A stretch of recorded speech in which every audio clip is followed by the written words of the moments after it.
লজ্জা করে না তোমার? নিজের বৌদির দিকে এভাবে তাকিয়ে আছো? আরে না বৌদি, তুমি ভুল বুঝছো আমায়। আমার তো খিদে পেয়েছিল, তাই তোমাকে ডাকতে এসেছিলাম এখানে। এবার তোমার দাদাকে বলবো, আর উনি ঠিক করবেন যে এই বাড়িতে তুমি থাকবে না আমি। আমাদের এই সমাজে দেওর আর বৌদির সম্পর্ককে একটা পবিত্র সম্পর্ক বলে মানা হয়। এই অবস্থায় দাঁড়িয়ে কেউ সমস্ত মর্যাদাকে লঙ্ঘন করে এরকম নোংরা কাজ কি কেউ করতে পারে?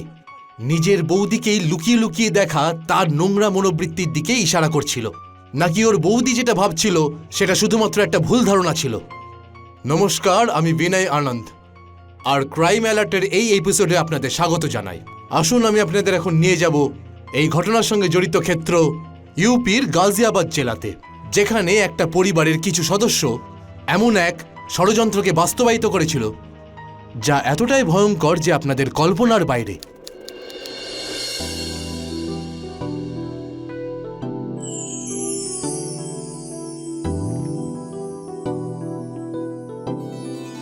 দিদি, কোথা থেকে কিনলি রে এত সুন্দর সুন্দর চুড়ি?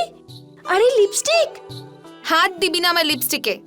আচ্ছা, তো দিদি তুই আবার বাবার পকেট থেকে টাকা চুরি করে এইসব জিনিস কিনছিস, তাই না? দাঁড়া, এক্ষুনি বাবাকে বলছি। তুই একটা কথা বল, আমাকে দেখে কি তোর চোর মনে হয়? কতবার বলেছি যে বাবার পকেট থেকে টাকা নিলে সেটাকে চুরি বলে না। আর তুই এখন স্কুলে যা যা। সবিতা, দেখ মা, নিধিকে আজ তুই স্কুলে দিয়ে আসবি। আমার একটু দেরি হয়ে গেছে। ঠিক আছে বাবা।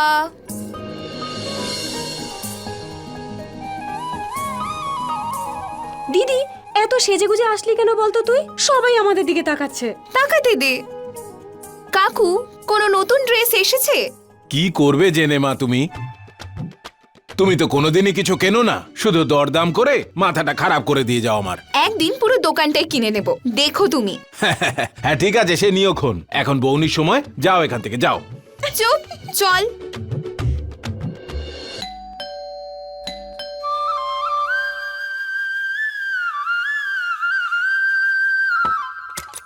আরে দাদা, প্রণাম দাদা। কেমন আছিস? আমি ভালো আছি, তুমি কেমন আছো? খুব ভালো। আরে বাবা, ভালো থাকো বাবা, ভালো থাকো। অনেকদিন বাদে ছুটি পেলে তুমি? হ্যাঁ বাবা, তুমি তো জানোই যে গ্যারেজে আমার কত কাজ থাকে। আমি তো আগেই জানতাম বাবা, দাদা অবশ্যই আসবে।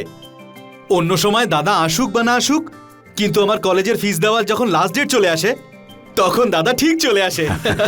আচ্ছা আচ্ছা, ঠিক আছে, তোমরা দুজনে কথা বলো, আমি একটু শঙ্করের দোকান থেকে কিছু জিনিসপত্র কিনে নিয়ে আসি। এই যে এদিকে আয়। তোর পড়াশোনা কেমন চলছে বল? চলছে দাদা, ভালো চলছে। কি ব্যাপার লক্ষণলাল, আজকে এত কাজু বাদাম নিচ্ছ? কেন নেব না ভাই, 7 মাস পর আমার ছেলে রাকেশ বাড়ি ফিরেছে, তাই ভাবলাম আমি নিজের হাতে পায়েস তৈরি করে ওকে খাওয়াবো। আমি তোমায় বলছি লক্ষণলাল, ওর বিয়েটা এবার তুমি দিয়েই দাও।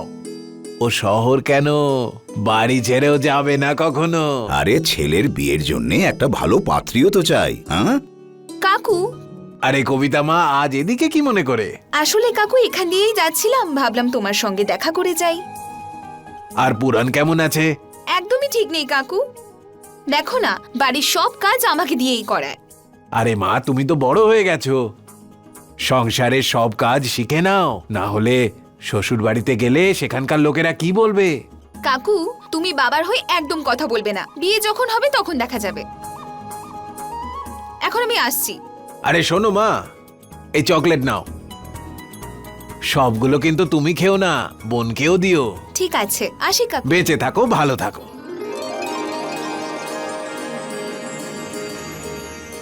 আরে মেয়েটা কি? আমার বন্ধু পুরনের মেয়ে কবিতা। আগে আমার এই দোকানটা ওদের পাড়াতেই ছিল, তখন থেকেই চিনি ওদের। শঙ্কর, আমার রাকেশের জন্যে এই মেয়েটা কেমন হবে? আরে খুব ভালো লক্ষণলাল, আমার তো মনে হয় কবিতার থেকে ভালো মেয়ে তুমি পুরো গাজিয়াবাদে খুঁজে পাবে না। আরে পুরনদা, লক্ষণদা আমাকে যখনই বললেন যে উনি কবিতা মাকে ওনার বাড়ির বউ বানাতে চান, আমি সোজা ওনাকে এখানে নিয়ে চলে এলাম। শুভ কাজে দেরি করা উচিত নয়।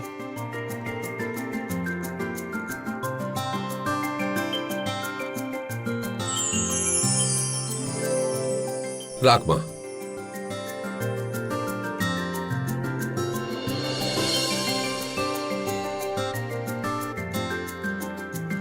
সবিতা মা, নমস্কার করো।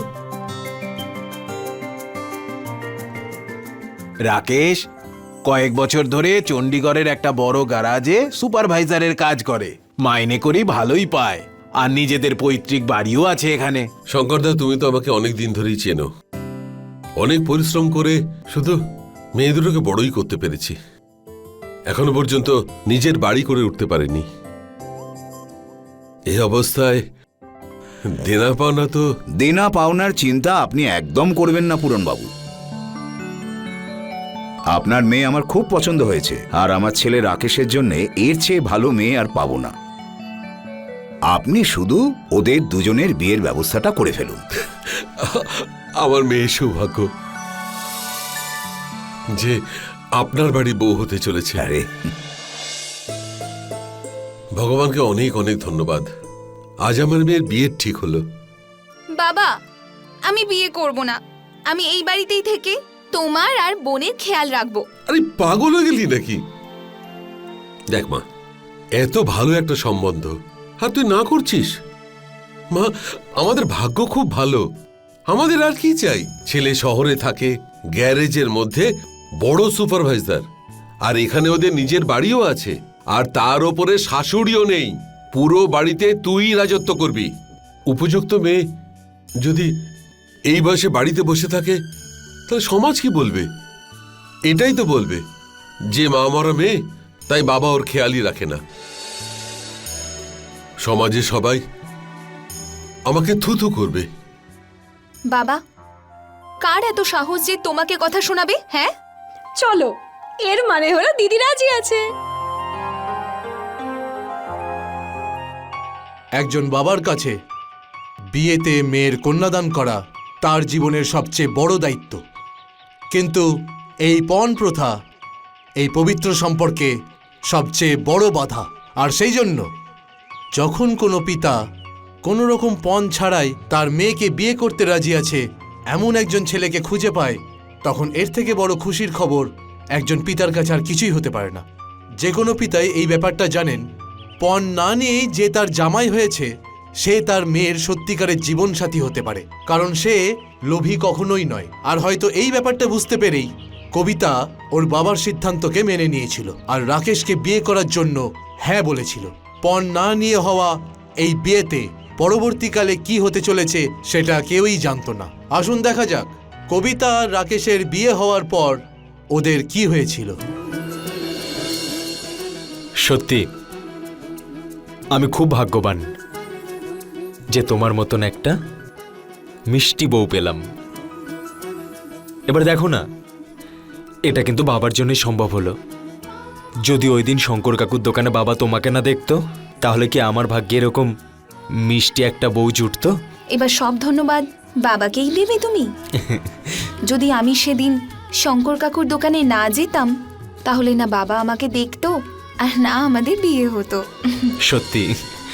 আর আমি চণ্ডীগড়ে যেতে চাই, কবে নিয়ে যাবে? কবিতা, এই মুহূর্তে এটা সম্ভব নয়। এবার দেখো না, অমিতের পড়াশোনার পুরো দায়িত্বও কিন্তু আমার ওপর। আর এমন একটা সময় অন্য একটা শহরে গিয়ে নতুনভাবে জীবন শুরু করা একেবারেই সম্ভব নয়। কিন্তু আজকে আমি তোমাকে কথা দিচ্ছি, খুব তাড়াতাড়ি আমি তোমাকে আমার সঙ্গে করে নিয়ে যাব। হ্যালো, হ্যাঁ অমিত বলছি আঙ্কেল। হ্যাঁ, সব ঠিক আছে, পড়াশোনাও ঠিকঠাক চলছে, বাবাও ভালো আছে। হ্যাঁ, দাদাকে ডাকছি আমি এক্ষুনি। দাদা, দাদা অরোরা আঙ্কেল ফোন করেছেন। হ্যাঁ হ্যাঁ দে। হ্যাঁ বলুন। হ্যাঁ হ্যাঁ, আমি আজকেই চণ্ডীগড়ের জন্য বেরোচ্ছি। আপনি চিন্তা করবেন না, খান্না স্যারের গাড়ি সার্ভিস করে আমি ঠিক টাইম মতো পৌঁছে দেবো। আপনি নিশ্চিন্ত থাকুন। হ্যাঁ হ্যাঁ ঠিক আছে। কি হয়েছে বাবা? আরোরা বাবু কি বললেন? ওই আসলে বাবা, আমাকে আজকেই বেরোতে হবে। খান্না স্যারের গাড়ি এসেছে, উনি আমাদের অনেক পুরনো কাস্টমার, তাই ওনার গাড়িটা সার্ভিস করে ওনার কাছে পৌঁছে দিতে হবে।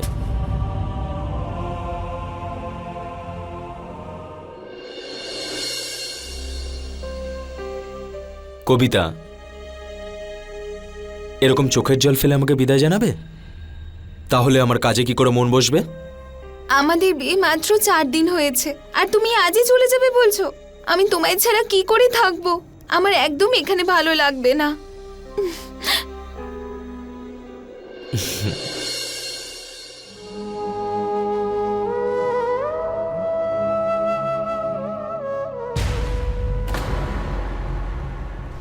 সরি দাদা, ওই হ্যাঁ, বাইরে তোমার জন্য অটো অপেক্ষা করছে। ঠিক আছে, তুই এগো, আমি যাচ্ছি। হ্যাঁ দাদা। বোঝার চেষ্টা করো না, যাওয়া যাক। চলো। বাহ বৌমা বাহ, কি ভালো রান্না করেছো তুমি। তোমার হাতে রান্না খেয়ে আমার রাকেশের মায়ের কথা মনে পড়ে গেল। উনি তো ডাল এই রকমই সাঁতলাতেন। বাবা আরেকটু ডাল দিই? না বৌমা না, আমার পেট একেবারে ভরে গেছে। অমিত আরেকটু ডাল দিই? অমিত, হ্যাঁ হ্যাঁ হ্যাঁ ডাল। হ্যাঁ বৌদি।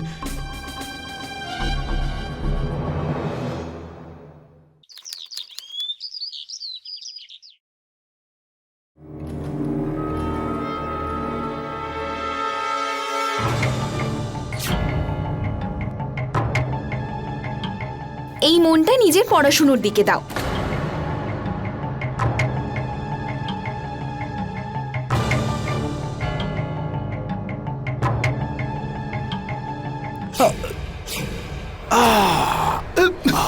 বাবা বাবা বাবা বাবা বাবা,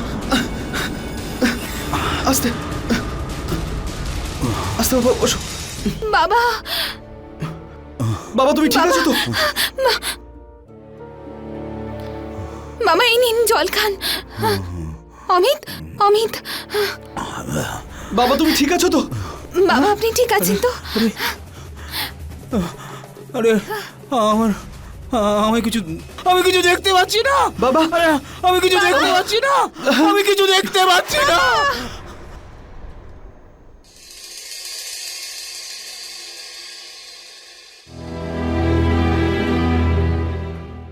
ডাক্তারবাবু, আমি কিছু দেখতে পাচ্ছি না কেন?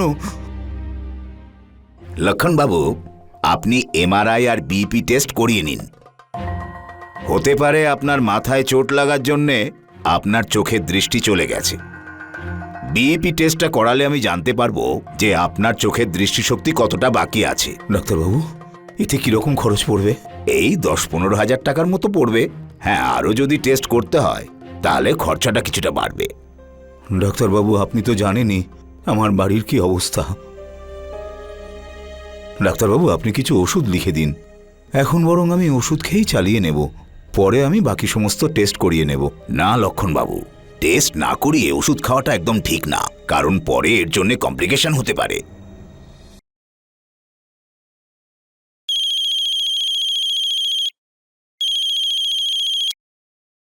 হ্যালো। হ্যালো রাকেশ, আজ বাবা সিঁড়ি থেকে পড়ে গেছেন। কি করে? এখন ডক্টর ওনাকে দেখছেন। ওনার মাথায়ও চোট পেয়েছেন আর উনি কিছু দেখতেও পাচ্ছেন না। কবিতা, তুমি বাবার খেয়াল রাখো। আমি অরোরা স্যারের সঙ্গে কথা বলে আজই ওখানে পৌঁছচ্ছি। ঠিক আছে, তুমি তাড়াতাড়ি চলে এসো।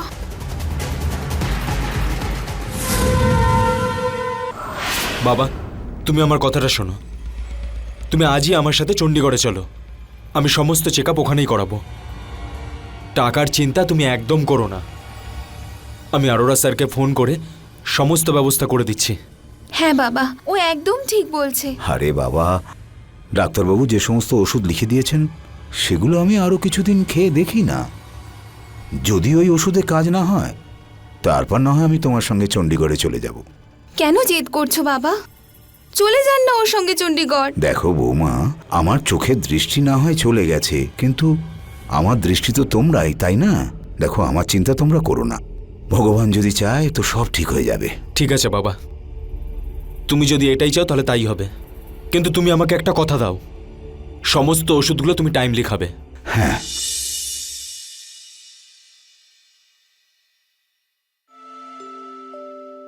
যখন থেকে এসেছো বাবা বাবা, একটু আমার খবরও নাও। তা তোমার এরকম কেন মনে হয় যে আমি তোমার খেয়াল রাখি না? তুমি যদি আমার কথা ভাবতে তাহলে 2-4 দিন আরো থাকতে। আরে কবিতা, এখন আমার দেরি হয়ে যাচ্ছে, এই অভিযোগগুলো পরে করে নিও।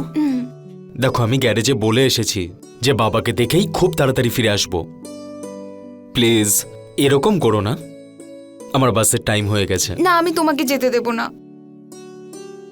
দাদা, অটো এসে গেছে। হ্যাঁ, আসছি। প্লিজ কবিতা, একটু বোঝার চেষ্টা করো আর নিজের খেয়াল রেখো।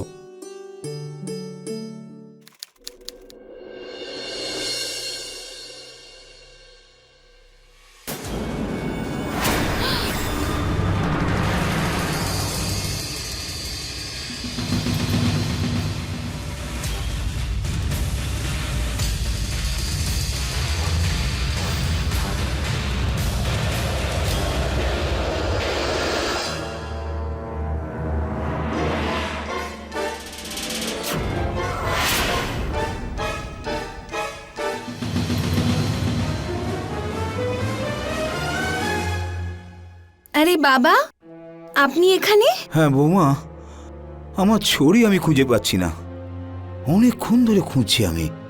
তোমাকে আমি ডাকলাম কিন্তু তুমি সাড়া দিলে না, ভাবলাম আমি বরং খুঁজে দেখি। আরে বাবা, আপনিও না লাঠিটা যেখানে সেখানে ভুলে আসেন। আজ সকালেই আপনি হলে ফেলে রেখেছিলেন, তাই আমি ঠিক করে রেখে দিয়েছিলাম। এই নিন বাবা। আচ্ছা বাবা দাঁড়ান, আমি ছেড়ে আসছি। আর বাবা, এরপরে যদি কোথাও যেতে হয় বিনা সাহায্যে কোথাও যাবেন না। আসুন বাবা, আমি আপনাকে ছেড়ে আসছি, আসুন।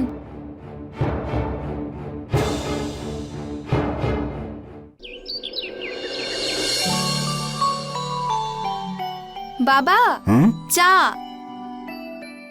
দাও। আরে লক্ষণ দাদা, কেমন আছেন? ও সীমা, তুমি? সব ঠিক আছে। প্রণাম। বেঁচে থাকো মা, সর্বদা সুখে থাকো। আরে কত ভালো বৌমা পেয়েছো লক্ষণদা। আর ওইদিকে আমার বউটা একদম ফাঁকিবাজ। আরে নাতির মুখ দেখাতে 6 বছর অপেক্ষা করালো, জানেন তো? আচ্ছা, তাহলে তোমার নাতি হয়েছে? আর সেই খুশিতেই আমরা একটা অনুষ্ঠান করছি আমার নাতির জন্মদিনের। আর আপনাকে সপরিবারে আসতে হবে। কি আর বলবো সীমা, তুমি তো আমার বাড়ির অবস্থা ভালো করেই জানো। অমিত তো কলেজ নিয়েই ব্যস্ত, দেখো আমরা সবাই হয়তো যেতে পারবো না, কিন্তু আমার এই যে বৌমা নিশ্চয়ই যাবে। দেখো বৌমা, আমি কিন্তু আর কোনো কথা শুনতে চাই না। এখন লক্ষণদা তো বলেই দিয়েছেন, সেদিন তোমায় আসতেই হবে কিন্তু। হ্যাঁ কাকিমা, অবশ্যই। আচ্ছা লক্ষণদা, এখন আমি আসছি।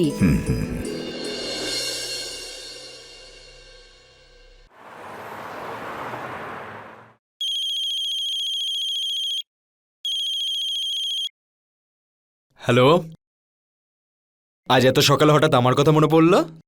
জানো, আজ সীমা কাকিমা এসেছিলেন ওনার নাতির জন্মদিন নিমন্ত্রণ করতে।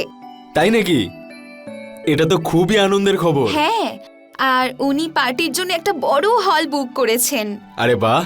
শোনো না, আজ পর্যন্ত আমি তোমার কাছে কিচ্ছু চাইনি, কিন্তু আজ চাইছি। বিয়ের অনেক দিন পরে একটা বড় পার্টিতে যাওয়ার সুযোগ পাওয়া গেছে। আর পরার জন্য ভালো একটা শাড়িও নেই। বেশি না, মাত্র 10,000 টাকা আমাকে পাঠাও, আমি একটা ভালো দেখে শাড়ি আর কিছু মেকআপের জিনিস কিনে নেব, ঠিক আছে? কবিতা, তুমি তো জানোই যে বাবার চিকিৎসার জন্য কত খরচ হচ্ছে। আর বাবার চোখটা যদি ঠিক না হয় তাহলে আবার চেক আপ করাতে হবে। কোথা থেকে পাবো আমি এত টাকা? আর কিছুদিন ওয়েট করো, আমি তোমার জন্য খুব সুন্দর একটা শাড়ি নিয়ে আসবো। এতদিন পর তোমার কাছে কিছু একটা চাইলাম, তুমি সেটাতেও না বললে। হ্যালো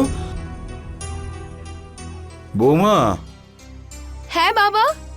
আমায় আমার ঘরে একটু পৌঁছে দাও না। হ্যাঁ বাবা।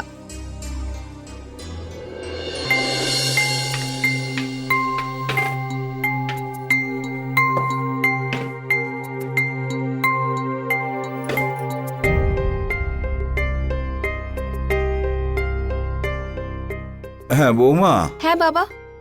ওই আমার খাটের নিচে একটা কাঠের বাক্স আছে, ওটা একটু তুলে নিয়ে এসো না। হ্যাঁ বৌমা, খোলো এটা। হ্যাঁ বাবা।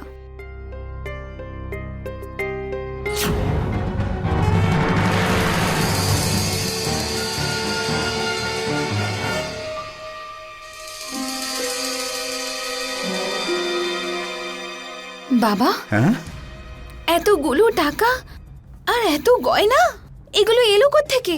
আরে বৌমা, কবছর আগে আমি জমি বিক্রি করে এই টাকাগুলো পেয়েছিলাম। ভেবেছিলাম বুড়ো বয়সে কাজে লাগবে, কিন্তু আমি এটা ভুলে গিয়েছিলাম যে যার এত ভালো ছেলে রয়েছে আর যার এত ভালো বৌমা রয়েছে, তার বুড়ো বয়সে কিসের চিন্তা।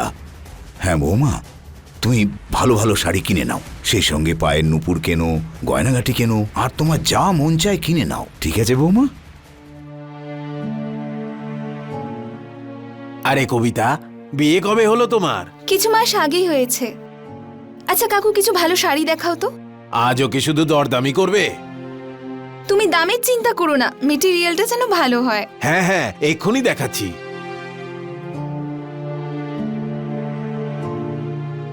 হ্যাঁ, এই দেখো নতুন ডিজাইন। এটা পরলে খুব ভালো দেখাবে তোমাকে। এটা প্যাক করে দাও। কত দাম এটার? 2500। ঠিক আছে। হ্যাঁ,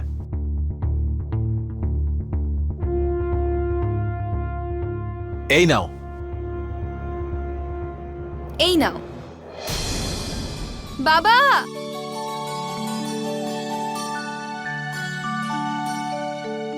বাবা দেখুন না, আজ আমি কি কি কিনে এনেছি। এই দেখুন বাবা, এই দেখুন এই শাড়িটা, আর দেখুন দেখুন, এই দেখুন আমার নতুন চুড়ি, দেখুন না বাবা, দেখুন, আর আমার নতুন সেট দেখুন বাবা, দেখুন। বাবা আজ আমি ভীষণ খুশি। শুধু সব সময় এরকম খুশি থেকো। হ্যাঁ, সীমার বাড়িতে এমন সেজেগুজে যাবে যাতে সবাই বুঝতে পারে যে তুমি লক্ষণ বাবুর বৌমা। হ্যাঁ বাবা, আজ আমি এমন ভাবে সাজবো যে সবাই তাকিয়ে থাকবে।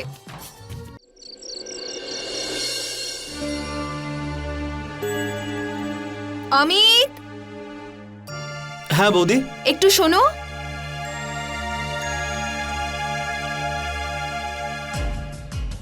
বৌদি, তোমাকে আজ দারুণ লাগছে।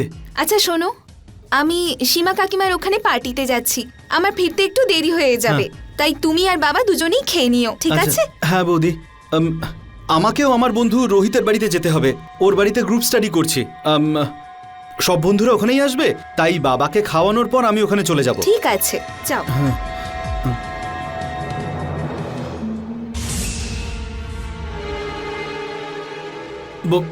বৌদি, যদি তুমি বলো তো আমি তোমাকে বাইকে ছেড়ে দিয়ে আসি। আরে না না, সীমা কাকিমার ওখান থেকে গাড়ি আসবে, উনি হল অব্দি ছেড়ে দেবেন, তুমি বরং চলে যাও, কেমন? হ্যাঁ, ঠিক আছে। ঠিক আছে।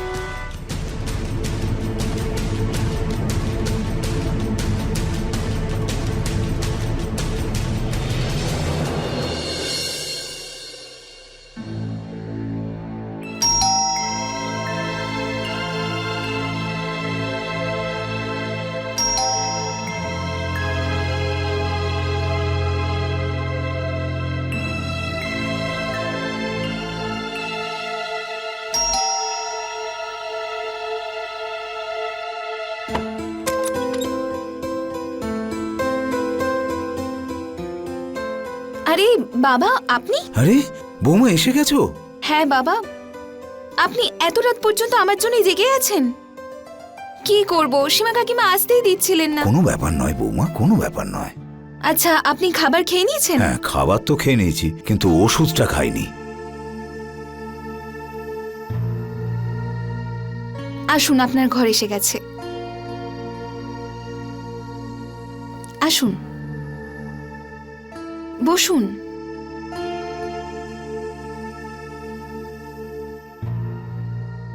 ঠিক করে বসুন।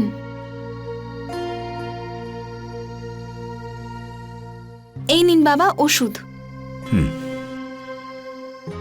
এই যে জল, খেয়ে নিন।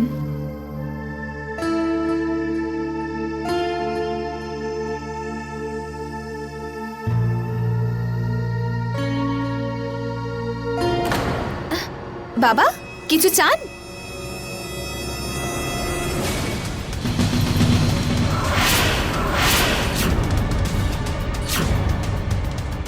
বাবা,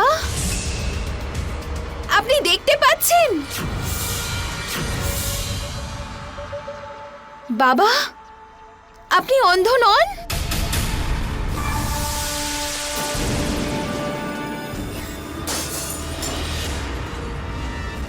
বাবা, আপনি কি পাগল হয়ে গেছেন? পাগল তো আমি সেদিনই হয়েছিলাম, যেদিন আমি তোমায় প্রথম দেখেছিলাম।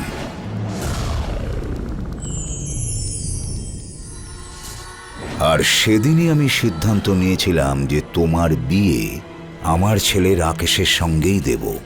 আর আমি আমার পরিকল্পনাতেও সফল হলাম, কিন্তু আমার আসল ইচ্ছে পূরণ হলো না। তখন আমি একটা বুদ্ধি খাটালাম। তোমার কাপড় বদলানো থেকে শুরু করে সব সময় তোমার উপর আমার নজর ছিল। কবিতা, তোমার আমার যে সম্পর্ক তৈরি হবে সেটা কেউ জানতে পারবে না। আর তুমি জানো আমার অ্যাকাউন্টে কত টাকা পয়সা আছে? আমি সব তোমায় দিয়ে দেবো, সব দিয়ে দেবো তোমায়। রানী করে রাখবো আমি তোমায় কবিতা, রানী করে রাখবো তোমায় কবিতা। ব্যাস একবার আমার কথা শোনো। ছাড়ুন বাবা, আমাকে যেতে দিন। আমার কথায় রাজি হয়ে যাও। রাকেশের জন্য তুমি কতদিন অপেক্ষা করবে? আরে ও কত মাস বাদে বাড়িতে আসে। আর একজন বিবাহিত মেয়ের স্বামীকে ছেড়ে থাকার কষ্টটা আমি খুব ভালো করে বুঝতে পারি। কবিতা, কেউ জানতেও পারবে না যে তোমার আমার মধ্যে কি সম্পর্ক আছে। আমার সব সম্পত্তি আমি তোমার নামে করে দেবো।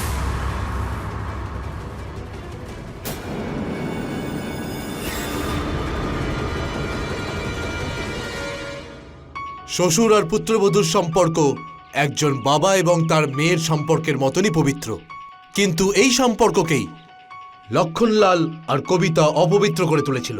যদি কবিতা চাইতো তাহলেও লক্ষণলালের বিরোধিতা করতে পারত। লক্ষণলালের পর্দা ফাঁস করে ওর ঘৃণ্য মানসিকতার ব্যাপারে ও ওর স্বামী রাকেশকে বলতে পারত, অথবা নিজের দেওর অমিতকে জানাতে পারত। কিন্তু কবিতা এমনটা করেনি। কবিতা একজন সুযোগ সন্ধানী মেয়ে ছিল। ও এটা খুব ভালো করেই বুঝতে পেরেছিল যে রাকেশের কম উপার্জনে নিজের চাহিদা কোনো মতেই পূরণ করতে পারবে না। সেই জন্যেই কবিতা তার সমস্ত লজ্জা শরম জলাঞ্জলি দিয়ে লক্ষণলালের সঙ্গ দেওয়াই উচিত বলে মনে করল। অমিত, তাড়াতাড়ি এসো। হ্যাঁ বৌদি। বাহ, আলুর পরোটা। হ্যাঁ, বাবা ভালোবাসেন তো। হ্যাঁ,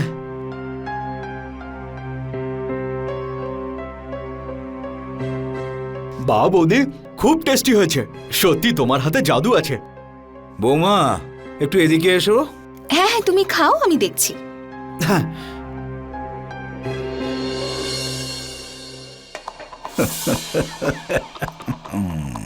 কি করছো তুমি? বাইরেও আমি হলে বসে আছে। আরে ও ওখানেই বসে থাকবে, এখানে আসবে না। আরে বোঝার চেষ্টা ও করো। এসে পড়বে, তুমি আরে ছাড়ো না, আমাকে। না। বৌদি, আমি কলেজে যাচ্ছি। ঠিক আছে। দেখলে তো, চলে গেছে না?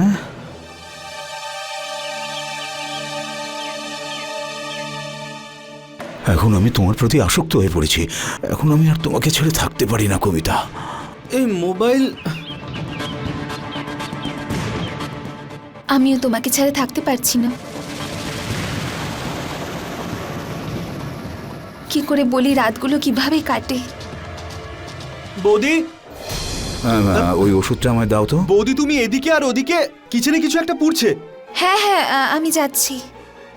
হ্যাঁ যাও। এই যে। আরে বাবা, আমি আসছি। হ্যাঁ হ্যাঁ হ্যাঁ বাবা, তুমি এসো।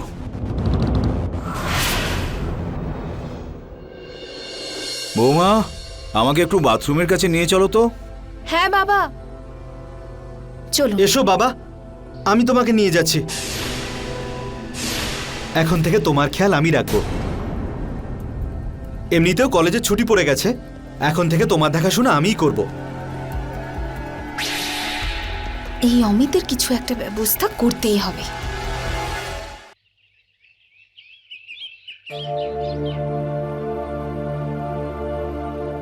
খিদে পেয়েছে, যাই বৌদিকে গিয়ে বলি।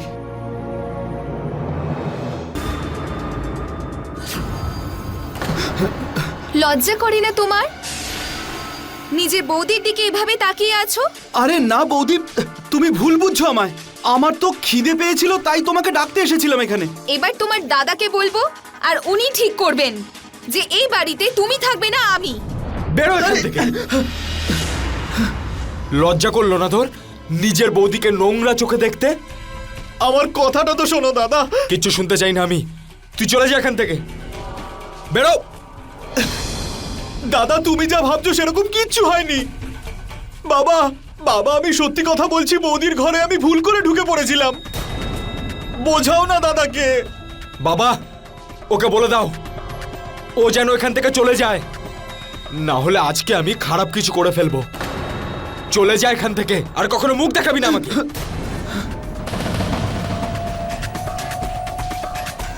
দাদা তুমি যেটা আজ আমার সাথে করলে, আমি তার প্রতিশোধ অবশ্যই নেব। আরে যা এখান থেকে। ছাড়বো না তোমাকে আমি।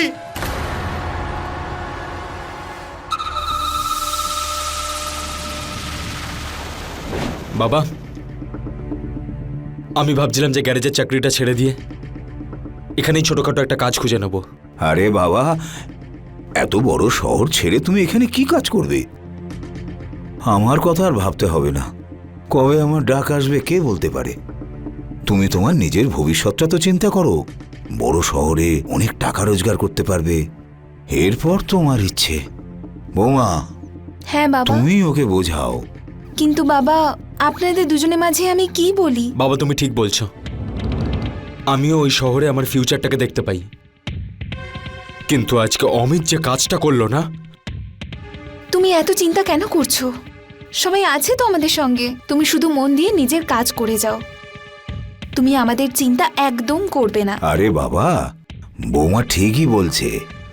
ঠিক আছে, তুমি নিজের খেয়াল রেখো। আর ওই অমিতকে আশেপাশে যদি কোথাও দেখতে পাও আমাকে সাথে সাথে ফোন করবে।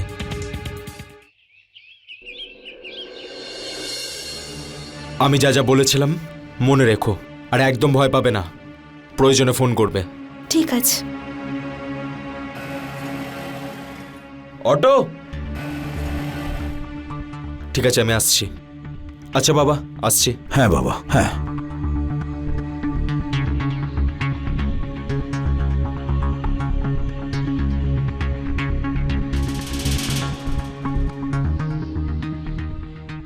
টাটা।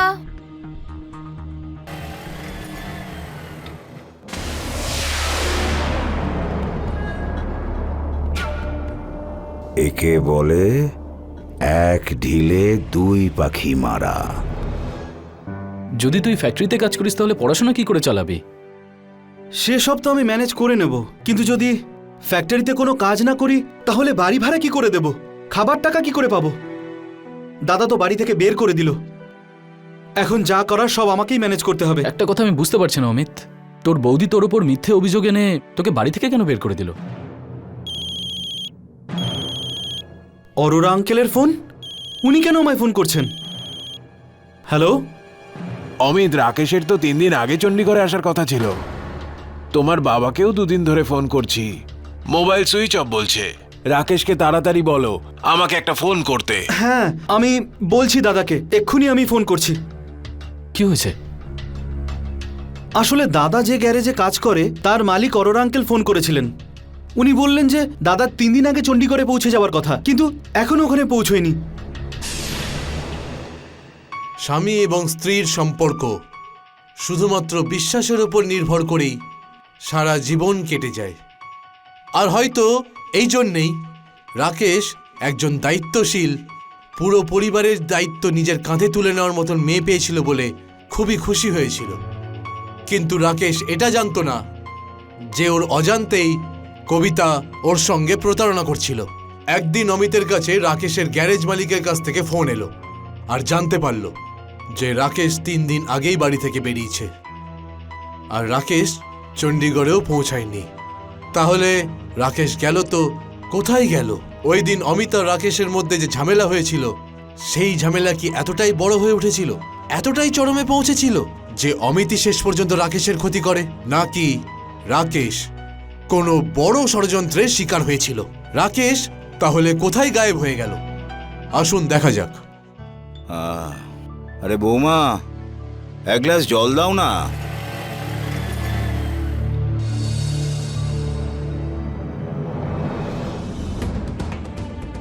লক্ষণদা, একটু রাকেশ ভাইকে ডেকে দাও না।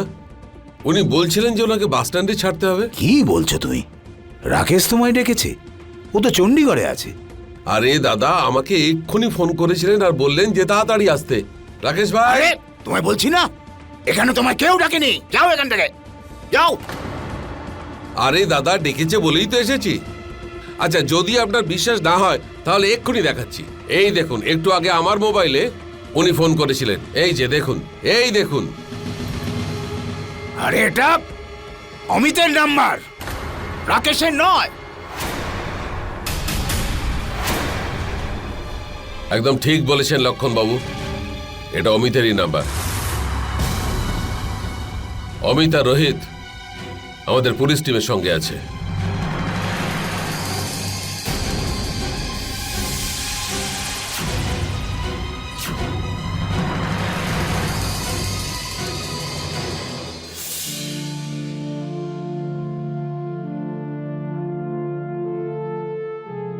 যখন অমিত আমাদের বলল যে রাকেশ 3 দিন ধরে নিখোঁজ, ইন্সপেক্টর স্যার, আমি গতকাল রাতে বাড়িতে গেছিলাম, কিন্তু ওখানে যা দেখলাম সেটা... কি এমন দেখেছিলে তুমি? কবিতা, দেখলে তো আমার বুদ্ধি কেমন, কিরকম বুদ্ধি খাটিয়েছি আমি। রানী করে রাখবো তোমায়, কেউ জানতেও পারবে না যে আমরা কি করেছি।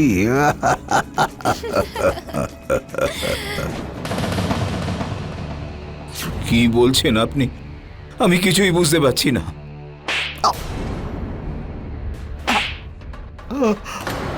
লক্ষণলাল, এবার তো বলে দে রাকেশ কোথায়, বল। ইন্সপেক্টর সাহেব, সব বলছি আমি আপনাকে। এটা সেই দিন থেকে শুরু হয়েছিল যেদিন আমি প্রথমবার কবিতাকে দেখি।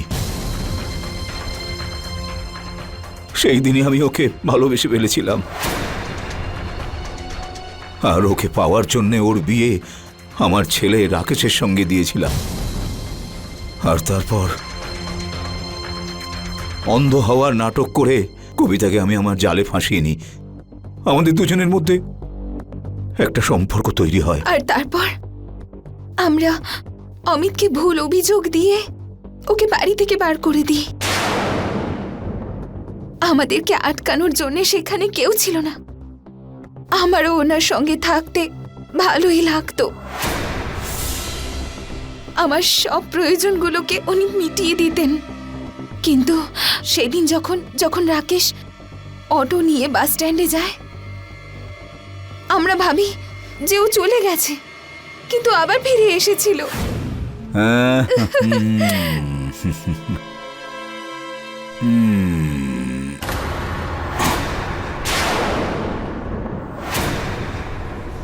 নির্লজ্জ!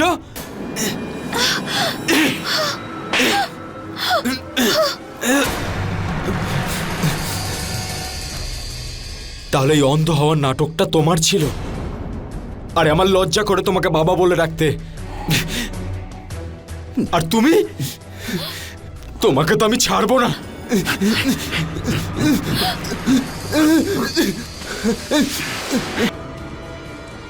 এবার কি হবে? তারপর আমরা দুজনে ওর দেহটা বাড়ির পেছনে পুঁতে দিই। তোমাদের দুজনের লজ্জা হওয়া উচিত। শ্বশুর আর বৌমার সম্পর্ক এইভাবে বদনাম করলে তোমরা। যে অপরাধ তোমরা দুজনে করেছ তার শাস্তি তো তোমরা অবশ্যই পাবে। এবার বাকি জীবনটা তোমরা জেলেই কাটিও। লক্ষণলাল আর কবিতার সম্পর্ক সমাজের দৃষ্টিতে একটি অবৈধ সম্পর্ক ছিল। আর যখনই এই রকম সম্পর্ক পরিণতি পাওয়ার জন্য অন্যায়ের রাস্তা বেছে নেয়, তখন অপরাধ হয়েই থাকে। শুধুমাত্র শারীরিক খিদে মেটানোর জন্য একজন শ্বশুর এবং একজন বৌমা এক পবিত্র সম্পর্ককে কলঙ্কিত করে তোলে, আর দুজনে ষড়যন্ত্র করে এক নির্দোষের প্রাণ নিয়ে নেয়। আদালত লক্ষণলাল আর কবিতাকে আইপিসি ধারা ৩০২ রাকেশকে খুন করার জন্য, আইপিসি ধারা ৩৪ আর আইপিসি ধারা ১০২ অনুযায়ী হত্যায় একে অপরের সঙ্গ দেওয়া এবং প্রমাণ লোপাটের অভিযোগে দুজনকেই যাবজ্জীবন কারাবাসে সাজা শোনায়। এইরকম পবিত্র সম্পর্ককে কলঙ্কিত করে শ্বশুর আর বৌমার ঘৃণ্যকৃত কর্ম জেলের ৪ দেওয়ালের মধ্যেই শেষ হয়ে যায়। এই জন্য আমরা তো আপনাদের এটাই বলবো, আমাদের সকলের উচিত ভারতীয় সংস্কৃতিকে সম্মান করা এবং তার মর্যাদা বজায় রাখা। আমাদের প্রত্যেকের সম্পর্কের পবিত্রতা বজায় রাখা উচিত। আমাদের এটা মনে রাখতে হবে যে আবার কোনো সম্পর্ক যেন কলঙ্কিত না হয়, আর নতুন করে যেন কোনো অপরাধ না হয়। ততক্ষণের জন্য আমি বিনয় আনন্দ আপনাদের কাছে বিদায় নিচ্ছি। আর থাকুন অ্যালার্ট, আর দেখতে থাকুন ক্রাইম অ্যালার্ট। জয় হিন্দ।